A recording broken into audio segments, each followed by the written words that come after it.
करता हूं कि आप लोग बिल्कुल स्वस्थ होंगे। और आज की क्लास में बहुत ही इंपॉर्टेंट सेगमेंट में डील करने जा रहा हूं, वो प्रॉब्लम जो एक्चुअली में आपकी पढ़ाई में एक बहुत इंपॉर्टेंट रोल प्ले करता है, आपको रोकता है। और वो होता है नोट्स बनाना। चाहे आप न्यूज़पेपर पढ़ रहे हो, बुक्स पढ़ रहे हैं, किसी के नोट्स पढ़ रहे हैं, कुछ भी कर रहे हैं, अगर आपको नोट्स बनाने की विधा नहीं पता, अगर आपको ये नहीं पता कि नोट्स क्या होते हैं, नोट्स का साइंटिफिक टेम्परामेंट क्या होता है, नोट्स साइंटिफिक कैसे होते हैं, नोट्स मेमोरी के स्टैंडर्ड पर कैसे होते हैं, तो आप कभी भी इस एग्जाम में कामयाब नहीं हो पाएंगे। चाहे आप कोई भी एग्जाम दे रहे हो, सभी के लिए, चाहे आप 11th में हो, 12th में हो, यूपीएससी कर रहे हो, स्टेट एग्जाम दे रहे हो, सभी में नोट्स की भूमिका पे कोई क्वेश्चन नहीं किया जा सकता। तो जरूरी है कि हमें आर्ट ऑफ नोट्स मेकिंग आनी चाहिए। और आज मैं आपको 5 ऐसी टिप्स के बारे में बात करने जा रहा हूं जो नोट्स बनाने के तरीके को हमेशा के लिए बदल देगा। तैयार हैं तो कमेंट बॉक्स में बताइए कि हाँ सर, आज के सेशन के लिए हम तैयार हैं और पूरी तरीके से हम इस बात को समझना चाहते हैं। दूसरी सबसे बड़ी बात है कि जो लास्ट के 2 मेथड हैं, यानी 4th मेथड और 5th मेथड, वो एक ऐसा इंपॉर्टेंट मेथड है जो न सिर्फ नोट्स मेकिंग में आपकी मदद करेगा, जब आप आंसर राइटिंग कर रहे होंगे, जब आप आंसर डिलीवर कर रहे होंगे, तो यहां पर वो आपको बहुत सशक्त बना देगा, बहुत ताकतवर बना देगा। और ऐसी कंडीशन में आपका जो एग्जामिनर है, जब आपकी कॉपी चेक कर रहा होगा, वो न सिर्फ आपसे प्रभावित होगा, आपको बेहतरीन मार्क्स भी वो प्रोवाइड करेगा। तो लेट्स स्टार्ट दिस जर्नी। और वो होता है स्मार्ट नोट्स बनाने के 5 तरीके। पहला चीज है, नोट्स बनाना हर किसी को आता है, लेकिन स्मार्ट नोट्स किसे कहते हैं, कब किस टाइम में इन्वॉल्व होता है, इसके पीछे साइंटिफिक मेथड क्या है, एक इसके पीछे मेमोरी मेथड्स क्या हैं, वो सब कुछ आज मैं इस क्लास में बताने जा रहा हूं। और बहुत अच्छा होगा प्रैक्टिस करने के लिए, आप अपने साथ कोई न्यूज़पेपर या कोई भी बुक आप अपने साथ रख सकते हैं, ताकि जो हम सीखते जाएं उसको हम प्रैक्टिकल करते जाएं। जो गलतियां होंगी आप मुझसे वहीं कहीं पूछ सकते हैं, मैं आपको बता सकता हूं कि नोट्स बनाने में आपसे बेसिक गलतियां क्या होती है। तो कोई भी एक बुक ले लीजिए, कोई भी न्यूज़पेपर ले लीजिए, कोई भी ऐसी चीज जिसका नोट्स आप प्रैक्टिकली बनाना चाहते हैं। एक व्हाइट पेपर जरूर होना चाहिए और एक पेंसिल होनी चाहिए। आज की क्लास में आप देखेंगे कितना मजा आने वाला है और कितनी नई चीजें हम सीखने जा रहे हैं। रेडी? तो मुझे कमेंट बॉक्स में बताइए yes sir we are ready. Pen paper आपके पास आ चुका है, एक पेंसिल, व्हाइट पेपर, कोई भी न्यूज़पेपर या बुक भी आपके साथ होनी चाहिए। रेडी? चलिए शुरू करें। शुरुआत करते हैं हम लोग 5 टिप्स, और लास्ट के 2 टिप्स बिल्कुल मत छोड़िएगा आप।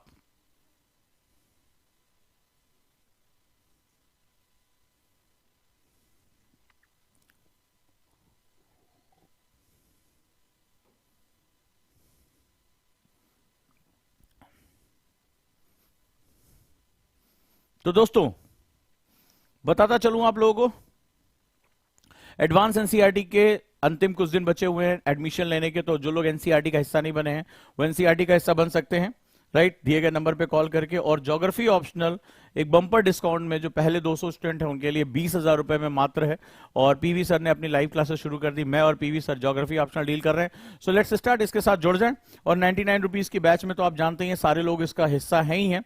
देश के सबसे सर्वश्रेष्ठ शिक्षकों की टीम जो है वो 99 रुपीज में आईएएस प्रीलिम्स की तैयारी करा रही है ऑनलाइन ओजांग एडू ऐप पे। और जल्दी वो दिन आने वाला है, 15 तारीख से हमारा बैच शुरू हो जाएगा। जो लोग इसके साथ नहीं जुड़े वो जुड़ जाएं। चलिए अब हम बात करते हैं जो सबसे इंपॉर्टेंट सेगमेंट है, और वो नोट्स बनाने के 5 टिप्स जो एग्जाम में आपको टॉप कराएंगे। रेडी? तो अगर यूपीएससी परीक्षा में आपको टॉप्स करना है, तो आपको टॉप में जाना है, तो आपको नोट्स बनाना चाहिए। क्यों नोट्स बनाना आना चाहिए? सबसे पहली बात तो ये कि हमें इसकी जरूरत क्या है। एक्चुअली जब आप बुक्स के बारे में बात करें, मान लो ये 1 महीने का न्यूज़पेपर है आपके सामने है, ये 1 महीने का न्यूज़पेपर है, आप अंदाजा लगाइए, ढेर सारी खबरें इसके अंदर है। डेफिनेटली आप जानते हैं 1 मंथ का न्यूज़पेपर सबके घर में आता होगा। अब सवाल है कि इसमें इतनी ढेर सारी इंफॉर्मेशन है, बहुत ढेर सारी इंफॉर्मेशन दी हुई है। अब इस इंफॉर्मेशन को अपने दिमाग में कैसे लेकर आएंगे? मान लीजिए आज आपने पढ़ा, ढेर सारी खबरें थी, पढ़ के आपने क्या किया, सिंपली अभी आईआर पढ़ा, कभी पॉलिटी के बारे में पढ़ा, किसी के बारे में पढ़ा। अब सवाल है कि आज से 10 दिन पहले कोई खबर आई थी, कोई बहुत इंपॉर्टेंट एडिटोरियल आया था, कोई बड़ी अच्छी इंपॉर्टेंट न्यूज आई थी, उस न्यूज में किसी सेक्शन के बारे में डिस्कस किया गया था, किसी लॉ के बारे में डिस्कस किया गया था, कोई कॉन्स्टिट्यूशनल अमेंडमेंट के बारे में डिस्कस किया गया था, और आपको 10 दिन बाद वो याद नहीं है। तो वो न्यूज पढ़ने का आपको कोई भी पता नहीं। अब आप अंदाजा लगाइए कि जैसे एक ही दिन में कोई एक न्यूज थी, मैंने उसको पढ़ा, मैंने उसको लिखा नहीं, अब मैं उसको ढूंढ रहा हूं, तो मैंने 1 महीने पहले कुछ इंपॉर्टेंट चीज पढ़ी थी, अब मैंने उसके नोट्स नहीं, मैं उसको नोट नहीं किया, अब मैं खोज रहा हूं अखबार में, पता क्या चला कि दीपावली की साफ सफाई में अखबार भेज दिया गया, गायब हो गया वहां से।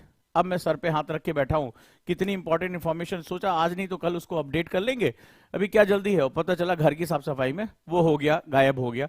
ऐसे कई ढेर सारी बुक्स होती है, बड़ी इंपॉर्टेंट कोई इंफॉर्मेशन मिलती है, कोई इंपॉर्टेंट जानकारी मिलती है, कोई कोट मिलता है, और उसको हम निग्लेक्ट कर देते हैं, सोचते हैं कि बुक तो पढ़ी है, अखबार पढ़ा है, बाद में कर लेंगे, और फिर वो बाद में कभी नहीं आता। ऐसा हुआ है? अगर ऐसा हुआ है तो कमेंट बॉक्स में बताएं कि हाँ सर अक्सर मेरे साथ ऐसा हुआ है, हमने कोई अच्छी चीज पढ़ी है लेकिन उस समय हमने उसको नोट नहीं किया, या नोट्स बनाने का महत्व हमें नहीं पता था, और इसकी वजह से हम पूरी तरीके से वहां पर हमारा ये सिस्टम डिस्ट्रॉय हो गया। यस या नो, प्लीज मुझे कमेंट बॉक्स में बताएं कि ऐसा होता है आपके साथ। तो नोट्स बनाने से आपकी जो आपके सब्जेक्ट पे पकड़ है वो अपनी हो जाती है। सबसे पहले हम वहीं शुरू करते हैं और हम पहले टिप को सीखते हैं, 5 ऐसे नोट्स मेकिंग टिप्स जो स्मार्ट नोट्स बनाने में आपकी बहुत मदद करने जा रहे हैं। सो लेट्स स्टार्ट, शुरू करते हैं। पहला जो सबसे इंपॉर्टेंट सेगमेंट है जो आपको सीखना चाहिए हर हालत में, और उसको हम लोग बोलते हैं अपने हाथ से नोट्स बनाएं। ये मैं क्यों कह रहा हूं, ये मेरे अपने टीचिंग एक्सपीरियंस से निकल के। आपने कहा सर हाथ से ही नोट्स बनाते हैं, नहीं, आज की डेट में बहुत से सॉफ्टवेयर आ गए हैं।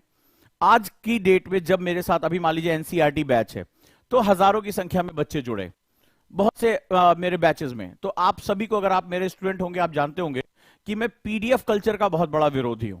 मैं कहता हूं कि जब तुम्हारा टीचर अपने हाथ से नोट्स बनाता तो तुम क्यों नहीं, राइट? जब मेरी क्लास में बच्चे आते हैं तो सबसे पहले पूछते हैं सर वो इसका पीडीएफ देंगे, हम डिस्कशन करते हैं तो इसका पीडीएफ मांगते हैं। बहुत से इंस्टीट्यूशन ने पीडीएफ कल्चर को बोल दिया कि तुम कुछ मत पढ़ो, ये स्लाइड का पीडीएफ तुम्हें दे देंगे, ये तुम्हें फलाने का पीडीएफ दे देंगे, तुम कुछ मत लिखो और तुम चुपचाप आराम से गाल पे हाथ रख के सुनते रहो। बड़े इंपॉर्टेंट सेगमेंट है। अब एक स्टूडेंट, मेरी बात को ध्यान समझिएगा, एक स्टूडेंट एक क्लास में 1 घंटे क्लास लेता है, 1 घंटे की क्लास है और वो क्लास को सुन रहा है। लॉजिकली मैं कई बार ये प्रूव कर चुका हूं, आप खुद भी चाहे देखें, अगर आप 15 मिनट तक, बड़े ध्यान से समझिएगा, 15 मिनट्स किसी क्लास में अगर आप इनएक्टिव हैं, यानी अगर आप मोटर मूवमेंट्स नहीं कर रहे हैं, हाथ वाथ नहीं हिल रहे हैं आपके, या आपकी गर्दन में कुछ स्टिफनेस, खिंचाव नहीं आ रहा है, आप सोच नहीं रहे हैं, थोड़ी देर बाद आपकी जो बॉडी है वो उसी तरह बिहेव करती है जैसे आपका मोबाइल करता है। तो मोबाइल में अगर थोड़ी देर आप स्क्रीन को टच ना करो तो वो क्या होता है, पावर सेविंग मोड में चला जाता है। तो आपकी बॉडी भी क्या होती है, पावर सेविंग मोड में चली जाती है और आप धीरे धीरे क्लास में स्लगिश हो जाते हो। अचानक से आप देखोगे आपकी आंखें हल्की झपकने लगती हैं, आपको जमाई आने लगती है। अगर ऐसा हुआ है तो मुझे कमेंट बॉक्स में जरूर बताना कि हाँ सर ऐसा होता है। और थोड़ी देर बाद आप ऐसे ध्यान से सुनते रहते हो, सुनते रहते हो, सुनते रहते हो, हल्का सा बॉडी आपकी स्लाउच करने लगती है, आप बहुत रिलैक्स होने लगते हो। और अचानक से बीच बीच में हो सकता है कि आपका ध्यान भी कहीं भटक जाता हो, आप यहां से वहां चले जाते हो। और दूसरा सबसे बड़ी दिक्कत होती है कि आपका दिमाग जो है वो अटेंटिव नहीं रह जाता। उसका सबसे बड़ा रीजन है कि हमारा जो दिमाग है वो पावर को सेव करता है, इसके पीछे साइंटिफिक फैक्टर है। तो उसको लगता है कोई एक्टिविटी नहीं हो रही है, ये पर्सन कुछ भी मूवमेंट नहीं कर रहा है, एनर्जी को कंज्यूम नहीं कर रहा है, तो हमें एनर्जी को सेव करना चाहिए। और ऐसी कंडीशन में वो पावर सेविंग मोड में आपको डाल देता है। नतीजा क्या होता है, जो आपकी ब्रेन की एक्टिविटी है वो स्लो हो जाती है। अगर आप सोचो दिन भर में आप 3 घंटे की क्लास कर रहे हो तो आपके 3 घंटे में से सबसे ज्यादा हिस्सा आपका निकल जाएगा।